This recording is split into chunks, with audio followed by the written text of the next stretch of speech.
ঝিকরগাছায় চাচাতো ভাইকে হত্যার দায়ে দুই ভাইয়ের ফাঁসির আদেশ দিয়েছেন আদালত। সোমবার অতিরিক্ত জেলা ও দায়রা জজ আদালতের বিচারক জুয়েল অধিকারী এ রায় ঘোষণা করেন।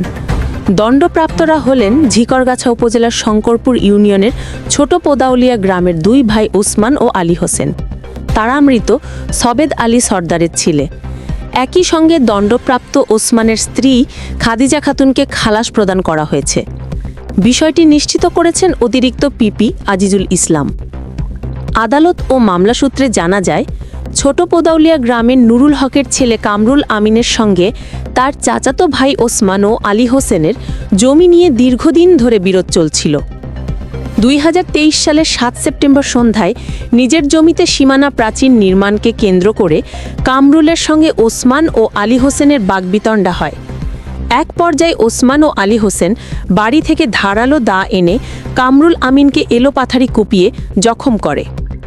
তাকে বাঁচাতে গিয়ে কামরুলের বড় ভাইয়ের স্ত্রী আনোয়ারা, ছোট ভাইয়ের স্ত্রী পারভিন ও ভাইপো আতাউর রহমানও হামলার শিকার হন। 4 জনকে কুপিয়ে জখম করে তারা পালিয়ে যায়। পরে স্থানীয়রা তাদের উদ্ধার করে ঝিকরগাছা উপজেলা স্বাস্থ্য কমপ্লেক্সে নিয়ে যায়। সেখানে অবস্থার অবনতি হলে 4 জনকেই যশোর 250 শয্যা জেনারেল হাসপাতালে পাঠানো হয়। হাসপাতালে আনার পর কামরুলের মৃত্যু হয়। আহত 3 জনকে হাসপাতালে ভর্তি করা হয়। এ ঘটনায় নিহত কামরুলের ভাই রুহুল আমিন সর্দার থানায় ওই 3 জনের বিরুদ্ধে মামলা দায়ের করেন।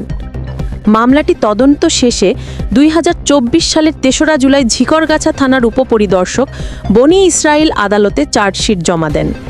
সোমবার রায় ঘোষণার দিনে সকল আসামির উপস্থিতিতে 2 ভাইয়ের বিরুদ্ধে অভিযোগ প্রমাণিত হওয়ায় তাদের ফাঁসির আদেশ ও প্রত্যেককে 10,000 টাকা জরিমানা করা হয়।